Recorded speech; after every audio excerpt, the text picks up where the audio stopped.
Hello friends, ಎಲ್ಲರಿಗೂ ನಮಸ್ಕಾರ. ರೇಖಾ ಅಡುಗೆ ಚಾನಲ್ಗೆ ಸ್ವಾಗತ. ಬನ್ನಿ, ಇವತ್ತು ನಾನು ಹೋಟೆಲ್ ಸ್ಟೈಲ್ ಮಟನ್ ಬಿರಿಯಾನಿ ಮಾಡೋದು ತೋರಿಸ್ತೀನಿ. ತುಂಬ ಜನನು ಕಮೆಂಟ್ ಮಾಡಿ ಕೇಳ್ತಾ ಇದ್ರಿ. ಸೊ ನಾನು ಆಲ್ಮೋಸ್ಟ್ ಮಟನ್ ಬಿರಿಯಾನಿ ಅಪ್ಲೋಡ್ ಮಾಡಿದ್ದೀನಿ.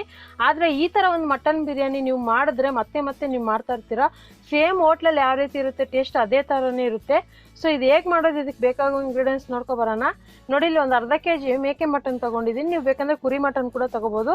ಅದು ನೀರು ಮುಳುಗೋಷ್ಟು, ಮಟನ್ ಮುಳುಗೋಷ್ಟು ನೀರು ಹಾಕಿ ಉಪ್ಪು ಹಾಕಿ ಒಂದು 4 ರಿಂದ 5 ವಿಸಿಲ್ ಕೂಗಿಸ್ಕೊಂಡಿದ್ದೀನಿ. ಈಗ ಅಕ್ಕಿನ ವಾಶ್ ಮಾಡಿ ನೆನೆಯಾಕಿಟ್ಟಿದ್ದೀನಿ. ಸುಮಾರು ಒಂದು 3/4 kg ಅಷ್ಟು ಅಕ್ಕಿ. ನೋಡಿ, ನಾನು India Gate jeera rice use ಮಾಡ್ತಾ ಇದ್ದೀನಿ. ನಿಮ್ಗೆ ಯಾವ ಬ್ರ್ಯಾಂಡ್ ಸಿಗುತ್ತೋ ಅದನ್ನು ಯೂಸ್ ಮಾಡಿ. ಮಿನಿಮಮ್ ಅರ್ಧ kg ಮಟನ್ಗೆ ಒಂದು 3/4 kg ಅಕ್ಕಿ ಹಾಕಿದ್ದೀನಿ. ಚೆನ್ನಾಗಿ ವಾಶ್ ಮಾಡಿ ಇದನ್ನು ಒಂದು ಅರ್ಧ ಗಂಟೆ ನೆನೆಯಾಕಬೇಕಾಗುತ್ತೆ. ಇಲ್ಲಿ ಈರುಳ್ಳಿ ಒಂದು 1/4 kg ತಗೊಂಡಿದ್ದೀನಿ.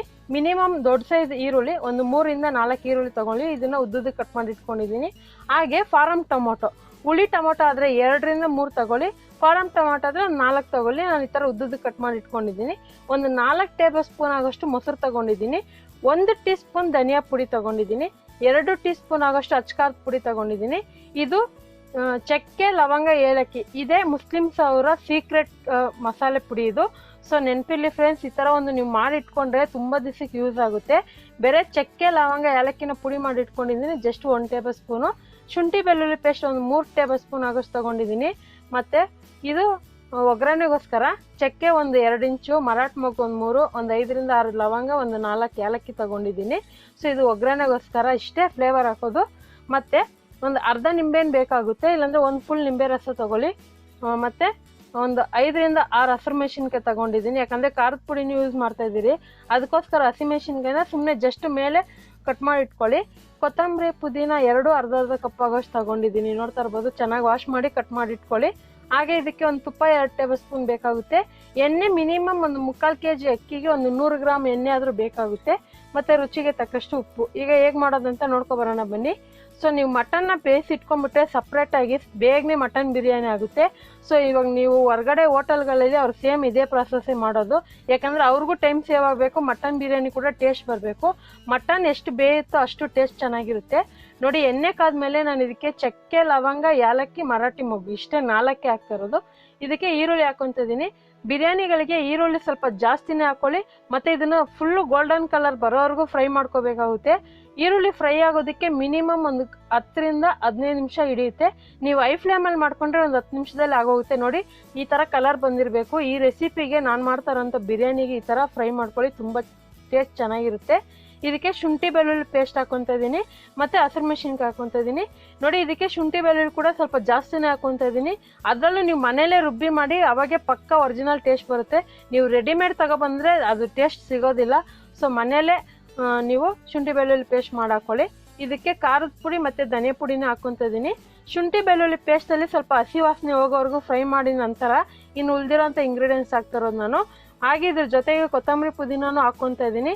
ನೋಡಿ, ಇದೆಲ್ಲ ಫ್ರೈ ಮಾಡೋವಾಗ ಸ್ಟವ್ ಸಿಮ್ಮಲ್ಲೇ ಇಟ್ಕೊಳ್ಳಿ, ಯಾಕಂದರೆ ಸೀದೋಗೋ ಚಾನ್ಸಸ್ ಇರುತ್ತೆ. ಆದಷ್ಟು ನೀವು ನಾನ್ ಸ್ಟಿಕ್ ಪಾತ್ರೆದು ಯೂಸ್ ಮಾಡ್ಬೋದು, ಇಲ್ಲಾಂದರೆ ಈ ಥರ ಅಗಲವಾಗಿರೋಂಥ ಬಿರಿಯಾನಿ ಪಾತ್ರೆಗಳಲ್ಲೇ ಮಾಡ್ಕೋಬೋದು. ನಾನು ಬಿರಿಯಾನಿ ಪಾತ್ರೆಗಳಲ್ಲೇ ಯೂಸ್ ಮಾಡ್ತಾ ಇರೋದು. ಕುಕ್ಕರಲ್ಲಿ ಮಾಡಿದ್ರೆ ನಿಮ್ಗೇನು ಟೇಸ್ಟ್ ಸಿಗೋದಿಲ್ಲ. ಆದರೆ ನೀವು ಪಾತ್ರೆದಲ್ಲೇ ಸ್ವಲ್ಪ ಪೇಷನ್ಸಿಂದ, ತಾಳ್ಮೆಯಿಂದ ಅಡುಗೆ ಮಾಡಿದ್ರೆ ತುಂಬ ಟೇಸ್ಟಿಯಾಗಿರುತ್ತೆ. ಅದರಲ್ಲೂ ನೀವು ಇಷ್ಟಪಟ್ಟು ಮಾಡಿದ್ರೆ ಇನ್ನೂ ರುಚಿ ಚೆನ್ನಾಗಿರುತ್ತೆ. ಸೊ ನೋಡ್ತಾ ಇರ್ಬೋದು, ಇವಾಗ ಚೆನ್ನಾಗಿ ಮಸಾಲೆ ಎಲ್ಲ ಬೆಂದು ಒಳ್ಳೆ ಘಮ ಬರ್ತಾಯಿದೆ. ಮತ್ತು ನೋಡಿ, ಎಣ್ಣೆ ಕೂಡ ಬಿಟ್ಕೊತಾ ಇದೆ. ಪ್ರತಿಯೊಂದು ಮಸಾಲೆನೂ ಅಷ್ಟೇ ಫ್ರೈ ಮಾಡೋದ್ರಲ್ಲೇ ಇಂಪಾರ್ಟೆಂಟು. ನೀವು ಎಷ್ಟು ಫ್ರೈ ಮಾಡ್ತೀರೋ ಅಷ್ಟು ಟೇಸ್ಟ್ ಚೇಂಜ್ ಆಗ್ತಾ ಬರುತ್ತೆ ಮತ್ತು ಒಳ್ಳೆ ಟೇಸ್ಟ್ ಕೊಡುತ್ತೆ. ಇವಾಗ ಇದಕ್ಕೆ ಟೊಮೊಟೊ ಹಾಕ್ಕೊಂಡಿದ್ದೀನಿ. ಟೊಮೊಟೊ ಕೂಡ ಅಷ್ಟೇ ಫುಲ್ಲು ಸ್ಮ್ಯಾಚ್ ಆಗೋ ಥರ ಚೆನ್ನಾಗಿ ಬೇಯಿಸಿ ಮಿನಿಮಮ್ ಒಂದು 2 ರಿಂದ 3 ನಿಮಿಷ ಟೊಮೊಟೊ ಟೈಮ್ ತಗೊಳುತ್ತೆ. ಇದ್ರ ಜೊತೆಗೆ ಉಪ್ಪು ಹಾಕ್ಕೊಂಡಿದ್ದೀನಿ. ಹೆಂಗೆ ಅಂದರೆ ಎಣ್ಣೆ ಬಿಡಬೇಕು, ಒಂದೊಂದು ಮಸಾಲೆ ಫ್ರೈ ಮಾಡೋವಾಗೂ ಎಣ್ಣೆ ಬಿಡಬೇಕು, ಆವಾಗ ಅದ್ರ ಹಸಿ ವಾಸನೆ ಹೋಗಿದೆ ಅಂತ ಅರ್ಥ. ಸೊ ಇವಾಗ ಫ್ರೈ ಮಾಡಾಗಿದೆ. ಇವಾಗ ಮಟನ್ ಹಾಕ್ಕೊತಾ ಇದ್ದೀನಿ. ನೀವು ನಾನು ಹೇಳ್ದಂಗೆ ಕುರಿ ಮಟನ್ ಆದರೂ ಯೂಸ್ ಮಾಡಿ, ಮೇಕೆ ಮಟನ್ ಆದರೂ ಯೂಸ್ ಮಾಡಿ. ನೋಡಿ, ಮೇನ್ ಇಂಗ್ರೀಡಿಯೆಂಟ್ಸ್ ಇದೆ. ಚಕ್ಕೆ, ಲವಂಗ, ಏಲಕ್ಕಿ 3 ಸಮ ಪ್ರಮಾಣದಲ್ಲಿ ತಗೊಂಡು ಬಿಸಿಲಲ್ಲಿ ಚೆನ್ನಾಗಿ ಒಣಗಿಸಿ ಆನಂತರ ಮಿಕ್ಸಿಯಲ್ಲಿ ಪುಡಿ ಮಾಡಿ ಇಟ್ಕೊಳ್ಳಿ. 6 ತಿಂಗಳವರೆಗೂ ಯೂಸ್ ಮಾಡ್ಬೋದು ಫ್ರೆಂಡ್ಸ್. ನೀವು ಯಾವುದೇ ರೀತಿ ಟೊಮೊಟೊ ಬಾತ್, ಕುಷ್ಕ, ಪಲಾವ್, ಬಿರಿಯಾನಿ ಎಲ್ಲದಕ್ಕೂ ಯೂಸ್ ಮಾಡ್ಬೋದು ಈ ರೆಸಿಪಿನ. ಸೊ ಮುಸ್ಲಿಮ್ಸ್ ಅವರ ಸೀಕ್ರೆಟ್ ರೆಸಿಪಿ ಇದೆ. ಇದ್ರ ಜೊತೆಗೆ ನಾನು ಒಂದು 4 ಟೇಬಲ್ ಸ್ಪೂನ್ ಮೊಸರು, ನಿಂಬೆಹಣ್ಣು 1 ನಿಂಬೆಹಣ್ಣಿನ ರಸ ಹಾಕ್ಕೊಂಡಿದ್ದೀನಿ. ಹಾಗೆ ಬೇಯಿಸಿರೋಂಥ ಮಟನ್ ಹಾಕ್ಕೊತಾ ಇದ್ದೀನಿ. ಆ ಮಟನ್ ನೀರು ಕೂಡ ಯೂಸ್ ಮಾಡ್ಕೋಬೇಕು. ಸೊ ಇದನ್ನು ಚೆನ್ನಾಗಿ ಮಿಕ್ಸ್ ಮಾಡ್ಕೊಂಡು ಒಂದು 5 ನಿಮಿಷ ಬಿಡೋಣ. ಚೆನ್ನಾಗಿ ಮಟನ್ಗೂ ಉಪ್ಪು ಖಾರ ಎಲ್ಲ ಹಿಡಿಬೇಕು. ನೋಡಿ, ಈ ಥರ ಒಂದು ಮಟನ್ ಬಿರಿಯಾನಿ ನೀವೇ ಮನೇಲಿ ಫಸ್ಟು 1 kg ಮಾಡಿ, ಇಲ್ಲ ಅರ್ಧ kg ಮಾಡಿ. ಆನಂತರ ಪರ್ಫೆಕ್ಟಾಗಿ ಬಂದಮೇಲೆ ನೀವೇ ನಿಮ್ಮ ಫಂಕ್ಷನ್ಗಳಲ್ಲಿ ನಿಮ್ಮ ಮನೆ ಬರ್ತಡೇ ಯಾರದೇ ಆಗಿರಲಿ ಆವಾಗ ನಾನ್ ವೆಜ್ ಮಾಡೋರು ಈ ಥರ ಒಂದು 4 kg 5 kg ಮಟನ್ ಬಿರಿಯಾನಿ ಮಾಡೋಷ್ಟು ಪರ್ಫೆಕ್ಟ್ ಬರುತ್ತೆ ನಿಮಗೆ. ನೋಡಿ ಈ ಚೊಂಬಲ್ಲಿ ನಾನು ಅಳತೆ ತೊಗೊಂಡಿದ್ದೆ, ಆ ಲೋಟದಲ್ಲಿ 3/4 kg ಆಗೋಷ್ಟು ಅಕ್ಕಿ ತೊಗೊಂಡಿದ್ದೆ. ನೋಡಿ ಇವಾಗ ಆ ಮಟನ್ ಬೇಯಿಸಿರೋಂಥ ನೀರು ಕೂಡ ಯೂಸ್ ಮಾಡ್ತಾಯಿದ್ದೀನಿ. ಮಟನ್ ಬೇಯೋದಕ್ಕೆ ಜಾಸ್ತಿ ನೀರು ಹಾಕೋಕೆ ಹೋಗಬೇಡಿ, ಒಂದು ಮಟನ್ ಮುಳುಗೋಷ್ಟು ನೀರು ಹಾಕ್ಕೊಳ್ಳಿ ಸಾಕು, ಅದರಲ್ಲೇ ನೀರಿನಂಶ ಬಿಡುತ್ತೆ. ಆದಷ್ಟು ಬಿರಿಯಾನಿಗಳಿಗೆ ಮಟನ್ ಮೂಳೆ ಇರೋದಂತ ಯೂಸ್ ಮಾಡಿ, ಯಾಕಂದರೆ ಅದರಲ್ಲಿರೋ ರಸ ಎಲ್ಲ ಬಿಡುತ್ತಲ್ಲ ಒಳ್ಳೆ ಟೇಸ್ಟ್ ಕೊಡುತ್ತೆ. ಇದಕ್ಕೆ ನಾನು ತಗೊಂಡಿರೋ ಲೋಟದಲ್ಲಿ ಅಕ್ಕಿ ತೊಗೊಂಡಿದ್ದೀನಲ್ಲ ಅದರಲ್ಲಿ ಕರೆಕ್ಟಾಗಿ 2 ಹಾಕಿ ನೀರು, ಸ್ವಲ್ಪ ನೀರು ಜಾಸ್ತಿ ಆದಂದರೆ ಸಾಫ್ಟ್ ಬರುತ್ತೆ, ನೀರು ಕಡಿಮೆ ಇದ್ದರೆ ಸ್ವಲ್ಪ ಉದುರುದ್ರಾಗಿ ಬರುತ್ತೆ, ಅಷ್ಟೇ ಡಿಫ್ರೆಂಟು.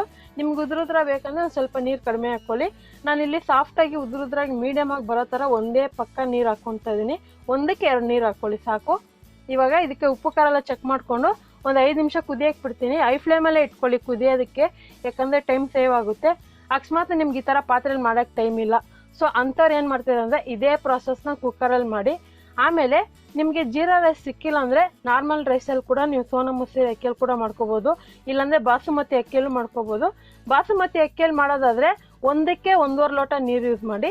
ನಾರ್ಮಲ್ ಸೋನಾ ಮಸೂರಿ ಇಲ್ಲ ಜೀರಾ ರೈಸ್ಗೆ ಸೇಮ್ ಪ್ರಾಸೆಸ್, 1 ಲೋಟಕ್ಕೆ 2 ಲೋಟ ನೀರು. ನೋಡಿ ಈ ಅಕ್ಕಿ ತುಂಬ ತಳ ಹಿಡಿಯೋ ಚಾನ್ಸಸ್ ಜಾಸ್ತಿ ಇರುತ್ತೆ, ಅದಕ್ಕೋಸ್ಕರ ಅಕ್ಕಿ ಹಾಕಿದ ಮೇಲೆ ಇದನ್ನು ಮೀಡಿಯಮ್ ಫ್ಲೇಮಲ್ಲಿ ಒಂದು 5 ನಿಮಿಷ ಬಿಡಿ, ಮುಚ್ಚಳ ಬಿಟ್ಟು. ಆನಂತರ ನೋಡ್ತಾ ಇರ್ಬೋದು ಇವಾಗ ನೀರು ಒಂದು 0.5% ಅಕ್ಕಿ ಬೆಂದಿದೆ. ಇವಾಗ ಈ ಥರ ಪೊಸಿಷನ್ ಬಂದಾಗ ನೀವು ಏನು ಮಾಡಬೇಕಂದ್ರೆ ಸ್ಟವ್ನ ಫುಲ್ ಸಿಮ್ಮಲ್ಲಿ ಇಟ್ಬಿಡ್ಬೇಕು. ಮತ್ತು ಏನು ಗೊತ್ತಾ, ಒಲೆಯಲ್ಲಿ ಅಡುಗೆ ಮಾಡೋವಾಗ ಕೆಂಡನ ಮೇಲೆ ಮುಚ್ಚಳದ ಮೇಲೆ ಹಾಕ್ತೀರಿ, ಸೊ ನಾನು ನಿಮ್ಗೆ ಈಸಿಯಾಗಿ ತೋರಿಸ್ತೀನಿ. ನೋಡಿ ಇದಕ್ಕೆ ತುಪ್ಪ ಕೂಡ ಹಾಕ್ಕೊತಾ ಇದ್ದೀನಿ. ತುಪ್ಪ ಹಾಕಿ ಈ ಥರ ಮುಚ್ಚಳ ಮುಚ್ಚಿ ಅದ್ರ ಮೇಲೆ ಕುಟಾಣಿದೊಂದು ಕಲ್ಲಿಡ್ತಾ ಇದ್ದೀನಿ. ಇದಕ್ಕೆ ಒಂದು ಟೀ ಕುಡಿಯೋ ಅಷ್ಟು ಲೋಟ ನೀರು ಹಾಕ್ಕೊತಾ ಇದ್ದೀನಿ. ಸೊ ನಾನು ಹೇಳ್ದಂಗೆ ಇವಾಗ ಬೆಂಕಿ ಕೆಂಡದಲ್ಲಿ ಮಾಡಿದ್ರೆ ಮೇಲೆ ಬೆಂಕಿ ಹಾಕ್ತಾರೆ, ಸೊ ನಾನು ನೀರು ಹಾಕ್ತಾ ಇದ್ದೀನಿ.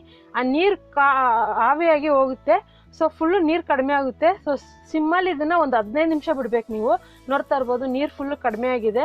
ನಾನು ಇದನ್ನು ಸಿಮ್ಮಲ್ಲಿ ಒಂದು 15 ನಿಮಿಷ ಬಿಟ್ಟಿದ್ದೆ. ಸೊ ನೆನಪಿಲ್ಲಿ ಫ್ರೆಂಡ್ಸ್, ಐ ಫ್ಲೇಮಲ್ಲಿ ಮಾಡೋಕ್ಕೆ ಹೋಗಬೇಡಿ, ಸಿಮ್ಮಲ್ಲೇ ಇಟ್ಟು ಒಂದು 15 ನಿಮಿಷ ಬಿಟ್ಟು ಆನಂತರ ಇದನ್ನು ಸರ್ವ್ ಮಾಡ್ಕೋಬೋದು. ನೋಡ್ತಾ ಇರ್ಬೋದು ಎಷ್ಟು ಪರ್ಫೆಕ್ಟಾಗಿ ಸಖತ್ತಾಗಿ. ನೀವೇನಾದರೂ ಹೊರಗಡೆ ಹೋಟ್ಲಲ್ಲಿ ತಿಂದಿರ್ತೀರ ಅಂದರೆ ಸೇಮ್ ಪಕ್ಕ ಟೇಸ್ಟ್ ಬರುತ್ತೆ. ನೀವು ಒಂದ್ಸರಿ ಮಾಡಿದ್ರೆ ಫುಲ್ಲು ಅದಕ್ಕೆ ಫಿದಾಗ್ಬಿಡ್ತೀರ, ಫ್ಯಾನ್ ಆಗಿಬಿಡ್ತೀರ. ಮಟನ್ ಬಿರಿಯಾನಿ ಅಂದರೆ ಅಷ್ಟು ಇಷ್ಟಪಡೋರಿಗೆ ಈ ಥರ ಒಂದು ಮಾಡಿಕೊಟ್ರೆ ಸಖತ್ತಾಗಿರುತ್ತೆ. ನೋಡಿ ಈ ಮಟನ್ ಬಿರಿಯಾನಿನ ನೀವು ಯಾವುದೇ ರೀತಿ ಸೈಡ್ ಡಿಶ್ ಗ್ರೇವಿಗಳಲ್ಲಿ ಮೊಸರು ಪಚ್ಚಡಿಗಳಲ್ಲಿ ತಿನ್ಬೋದು. ನಾನು ಹೇಳ್ದಂಗೆ ಈ ಕ್ರಿಸ್ಮಸ್ ಸ್ಪೆಷಲು ಜನವರಿಗೆಲ್ಲ ಕೆಲವರು ನಾನ್ ವೆಜ್ ತಿನ್ನೋರು ಈ ಥರ ಒಂದು ರೆಸಿಪಿನ ಮಾಡಿ ನೋಡಿ. ಇವತ್ತು ಮಾಡಿರೋಂಥ ರೆಸಿಪಿ ನಿಮಗೆ ಖಂಡಿತ ಇಷ್ಟ ಆಗಿದೆ ಅನ್ಕೊತೀನಿ. ಇಷ್ಟ ಆಗಿದೆ, ನೀವು ಕೂಡ ಯಾವಾಗಾದರೂ ಟ್ರೈ ಮಾಡಿ ಹೇಗಿದೆ ಅಂತ ನಿಮ್ಮ ಅನಿಸಿಕೆನ ಕಮೆಂಟ್ ಮೂಲಕ ತಿಳಿಸಿ. ಮತ್ತಷ್ಟು ಈಸಿ ರೆಸಿಪಿಗೋಸ್ಕರ ರೇಖಾ ಅಡುಗೆ ಚಾನಲ್ನ ಸಬ್ಸ್ಕ್ರೈಬ್ ಮಾಡಿ, ಶೇರ್ ಮಾಡಿ, ಲೈಕ್ ಮಾಡಿ. ಈ ವಿಡಿಯೋ ನೋಡೋದಕ್ಕಾಗಿ ಎಲ್ಲರಿಗೂ ಧನ್ಯವಾದಗಳು.